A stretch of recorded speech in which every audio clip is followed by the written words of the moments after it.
Datu Sanggul, demikian masyarakat menyebutnya, adalah seorang ulama dan tokoh masyarakat, khususnya di wilayah Tatakan, Tapin Selatan, Tapin. Ia hidup sekitar abad ke-18 Masehi, satu zaman dengan Maulana Syekh Muhammad Arsyad Al-Banjari.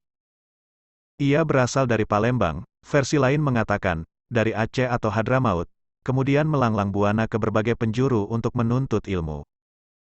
Hingga akhirnya tiba di Tatakan dan berguru dengan Datu Suban, seorang ulama besar yang ada di Tatakan, Tapin Selatan, hingga akhir hayatnya dan makamnya terus diziarahi oleh masyarakat. Atas jasa-jasanya pada masyarakat, namanya dijadikan nama sebuah rumah sakit di Rantau, RSUD Datu Sanggul. Dalam salah satu riwayat diceritakan, Datu Sanggul disebutkan bernama asli Syekh Muhammad Abdus Samad. Dalam riwayat lainnya, disebutkan bahwa nama dia adalah Ahmad Sirajul Huda. Salah satu riwayat menceritakan, hal tersebut karena ketekunannya dalam mentaati perintah gurunya. Di dalam halwat khusus yang sama artinya dengan menyanggul atau menunggu turunnya ilmu dari Allah Subhanahu wa Ta'ala. Ada juga yang mengatakan ia sering menyanggul, bahasa lokal, atau menghadang pasukan tentara Belanda di perbatasan Kampung Muning, sehingga tentara Belanda pun kocar-kacir dibuatnya. Versi lainnya lagi menyebutkan, gelar Datu Sanggul itu karena kegemaran dia menyanggul atau menunggu binatang buruan. Ada juga yang mengatakan rambutnya yang panjang dan selalu disanggul atau digelung. Ketulusan hatinya dalam melaksanakan ibadah, dan ketakwaannya dalam menegakkan kalimat-kalimat Allah, serta keramat yang diberikan Allah kepadanya, membuat ia terkenal sampai ke pelosok negeri. Satu hal yang amat tergambar dalam sosok Datu Sanggul, adalah ketekunannya dalam menuntut dan menyempurnakan ilmu. Datu Sanggul sangat terkenal pula dengan syair-syairnya yang begitu puitis dan penuh makna. Salah satu syair yang sangat terkenal adalah syair pantun Saraba Ampat atau bahasa Banjar Serba Empat. Syair tersebut berbahasa Banjar yang syarat dengan pelajaran tasawuf. Di antara petikan syair tersebut berbunyi, Allah jadikan Saraba Ampat, syariat tarikat hakikat marifat, menjadi satu di dalam halwat, rasa nyamannya tiada tersurat. Ada lagi syair marifat lainnya. Jangan susah mencari bilah, bila ada di rapun buluh. Jangan susah mencari Allah, Allah ada di batang tubuh.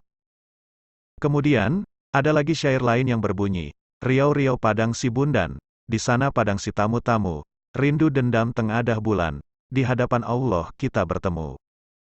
Syair itu dilantunkan Datu Sanggul saat muncul dari tengah sungai dan berjalan di atas air, dengan tenangnya tanpa basah sama sekali, terkecuali pada anggota wudhu. Pada waktu itu, di kerajaan Banjar yang masyarakatnya sangat menjunjung tinggi nilai agama, mewajibkan bagi laki-laki yang sudah akil balik atau sudah dewasa, untuk melaksanakan salat Jumat di masjid kampung masing-masing. Kalau tidak melaksanakan kewajiban tersebut, akan didenda. Dalam riwayat, Datu Sanggul dipercayai memiliki keramat melaksanakan salat Jumat di Masjidil Haram setiap Jumatnya. Karena itu, setiap hari Jumat itu pun dia harus membayar denda kepada kerajaan sampai habis harta dia. Hingga suatu saat yang tertinggal hanya kuantan dan landai, alat untuk memasak nasi dan sayuran. Dalam kondisi itu, setelah didesak oleh istri dia karena tidak ada lagi barang yang bisa dipakai untuk membayar denda, Datu Sanggul akhirnya berjanji untuk melaksanakan salat Jumat di masjid kampungnya. Kala itu, sungai di kampungnya sedang meluap dan hampir terjadi banjir lantaran hujan yang sangat lebat pada malam harinya. Di saat para jamaah sedang berwudu di pinggir sungai, tiba-tiba Datu Sanggul datang dan langsung terjun ke sungai yang sedang meluap tersebut. Dia bercebur lengkap dengan pakaiannya, orang-orang berteriak dan menjadi gempar. Dan tiba-tiba lagi, di tengah kegemparan masyarakat itu, Datu Sanggul muncul dari tengah sungai dan berjalan di atas air dengan tenangnya, lalu langsung memasuki masjid. Lebih mengherankan, pakaian dia tidak basah sama sekali, kecuali anggota wudunya. Masyarakat semakin terkejut.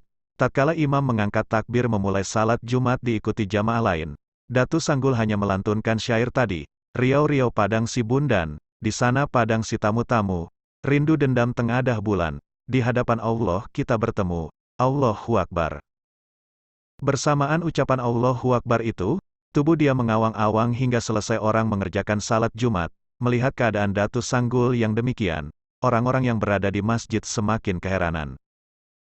Aku tadi salat di Makkah, kebetulan di sana ada selamatan dan aku meminta sedikit, Mari kita cicipi bersama walau sedikit.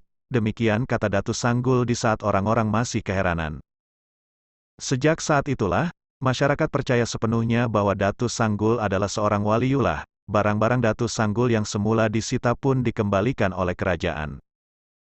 Dalam riwayat lain keramat Datu Sanggul ini pun dibuktikan Datu Kalampayan, Syekh Muhammad Arsyad Al-Banjari.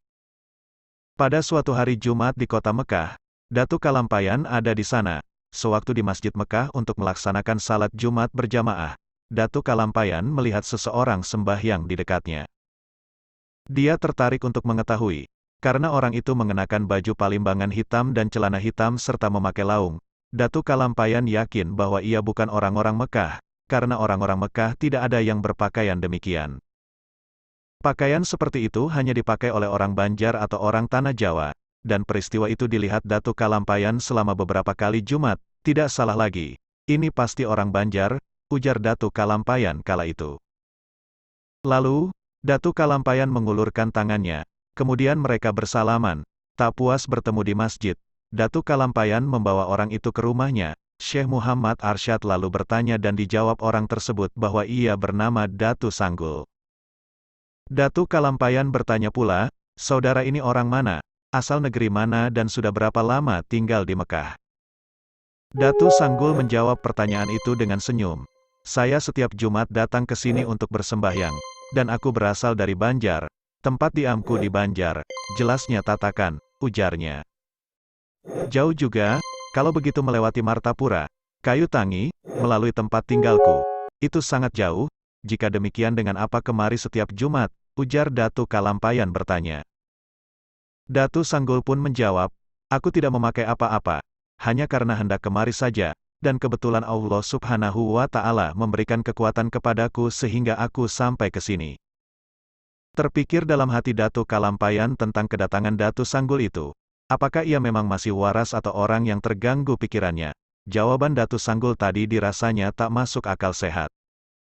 Sebab mungkinkah jarak yang demikian jauhnya antara Tatakan dan Mekah bisa dicapai hanya dalam waktu begitu singkat, dan bahkan tidak memakai apa-apa. Namun dari dialek bahasanya, Datu Kalampayan yakin bahwa Datu Sanggul adalah berasal dari Banjar. Untuk menguji ketidakpercayaannya itu, Datu Kalampayan pun kemudian berkata kepada Datu Sanggul, kalau betul engkau pulang pergi dari Tatakan ke sini, coba tolong hari Jumat yang akan datang bawakan aku oleh-oleh dari kampung. Aku sudah sangat lama tidak pulang. Mungkin sudah mencapai waktu 30 tahun. Selama ini aku selalu berada di Mekah tak pernah kemana-mana. Nah kira-kira musim buah apa di kampung kita? Bawakan kemari untukku. Terutama di Martapura sekarang ini musim apa kiranya? Ujar Datu Kalampayan. Datu Sanggul lalu berdiri di depan jendela. Tangannya dilambaikannya keluar jendela. Ketika ia menarik kembali tangannya, ada sebiji durian dan kueni. Nah, Datu Kayu Tangi ambil durian dan kueni ini datang dari Sungkai, kata Datu Sanggul.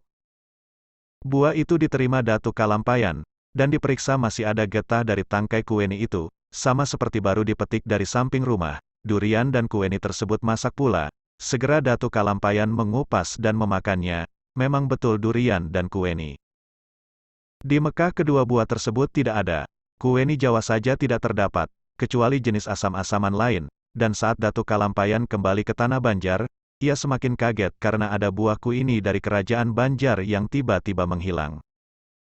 Rupanya, buah kueni itulah yang dipetikkan Datu Sanggul untuk Datu Kalampayan. Sejak pertemuan awal itu, Datu Sanggul dan Datu Kalampayan semakin sering bertemu di setiap salat Jumat, dan karena sering bertemu, maka terjalinlah persahabatan antara keduanya. Sering Datu Sanggul dibawa ke kediaman Syekh Muhammad Arsyad. Datu Sanggul pun tidak pernah menolak. Dari persahabatan keduanya ini pula kemudian ada satu kitab yang dikenal Kitab Barencong, yakni, kitab yang dibagi dua secara diagonal. Satu bagian dipegang oleh Datu Kalampayan, dan sebagian lainnya dibawa oleh Datu Sanggul.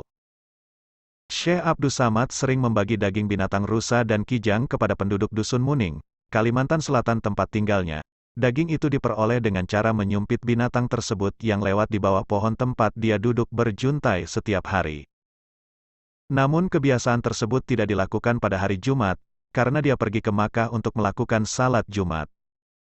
Pekerjaan menghadang dan mengintip binatang itu disebut menyanggul yang berasal dari kata sanggul. Inilah asal mula Syekh Abdus Samad diberi gelar Datu Sanggul. Datu Sanggul, seperti dikutip dari riwayat Datu Sanggul, Saduran M. Zaini AD, pada suatu hari diminta Nabi Khidir untuk mengantar Datu Daha ke Makkah. Datu Daha ingin salat di sana. Datu Daha adalah anak angkat Nabi Khidir setelah dia mengalami peristiwa yang luar biasa. Datu Sanggul menyanggupi permintaan itu, dengan syarat Datu Daha harus memegang dirinya erat-erat dengan mata tertutup sampai ada perintah membukanya. Demikianlah, beberapa saat kemudian Datu Daha diizinkan membuka mata dan ternyata sudah tiba di Makkah. Mereka lalu ke masjid dan menjalankan salat Jumat. Datu Daha kemudian minta kesediaan Datu Sanggul untuk mengantarkan lagi ke Makkah tapi kali ini untuk naik haji. Menanggapi permintaan itu, Datu Sanggul minta agar Datu Daha menunggu hari Jumat. Setelah itu beliau lenyap dari depan mata Datu Daha. Datu Daha adalah orang yang pernah bertemu Nabi Khidir, ketika dia dalam kondisi yang sangat letih setelah diceburkan oleh kapten kapal, karena kapal layar yang mereka tumpangi menuju Tanah Suci tiba-tiba berhenti di tengah laut tanpa sebab yang jelas. Untuk mencari kejelasan itu, dengan bantuan paranormal, Daha diceburkan ke dalam laut.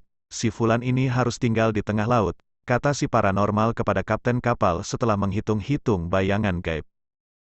Begitu tubuh Datu Daha tercebur ke laut, kapal itu pun bergerak melaju seperti semula dan meninggalkan Datu Daha di tengah laut. Setelah 30 jam terombang-ambing di laut, akhirnya Datu Daha terdampar di pantai. Ketika hampir pingsan, dia berdoa kepada Allah mohon keselamatan. Kemudian dia berjalan menelusuri pantai hingga kelelahan dan jatuh pingsan. Ketika siuman, dia melihat banyak makam sejauh mata memandang dalam keadaan rapi. Namun dia tidak melihat bangunan rumah, pasti kuburan ini ada yang mengurus, pikirnya, namun, siapa? Karena kelelahan, dia terduduk sambil menoleh kiri kanan, hingga tampak olehnya sebuah gubuk. Dengan terlatih-tatih dia datangi gubuk itu dan didapatinya seorang lelaki tua sendirian di dalamnya. "Assalamualaikum," ujarnya. Kemudian terjadilah dialog di antara keduanya. Singkat kata, orang tua itu adalah Nabi Khidir, yang mengaku sebagai pengurus pemakaman tersebut, yaitu makam orang-orang yang mati tenggelam di laut, seperti yang dialami Datu Daha. Jawaban itu diberikan setelah Daha menceritakan pengalamannya sendiri. Mengetahui bahwa orang tua itu adalah Nabi Khidir, Daha menyatakan keinginannya untuk pergi haji. "Kalau Ananda ingin menunaikan ibadah haji, besok aku ikutkan kepada Syekh Abdus Samad, tiap hari Jumat dia singgah kemari sebelum ke Makkah," jawab Nabi Khidir. Begitulah, Datu Daha akhirnya bertemu Datu Sanggul dan dibawa ke Makkah. Berbulan-bulan kemudian, Datu Daha bertemu para penumpang kapal layar yang ditumpangi dulu. Mereka heran mengetahui Daha telah tiba di Makkah lebih dulu daripada mereka. "Bukankah Anda dulu dilempar ke laut? Kok bisa duluan sampai di Makkah?" kata salah seorang di antara mereka, keheranan. "Itu semua kehendak Allah," jawab Datu Daha. Namun dia tidak menceritakan pertemuannya dengan Nabi Khidir. Dalam keheranan itu, mereka akhirnya berkesimpulan bahwa kemungkinan Datu Daha adalah wali, bukan orang sembarangan. Ketika ibadah haji selesai, Datu Daha pun diantar pulang oleh Datu Sanggul dengan cara yang sama. Namun dia diturunkan di ujung kampung Daha, Borneo, tempat asal Datu Daha. "Dari sini Anda jalan ke rumah, supaya orang kampung melihat Anda sudah kembali dari Tanah Suci," pesan Datu Sanggul. Begitulah, dalam sekejap mata, Datu Daha telah melihat kembali kampungnya, dan Datu Sanggul lenyap dari hadapannya. Hari itu orang-orang kampung terheran-heran melihat Datu Daha telah kembali.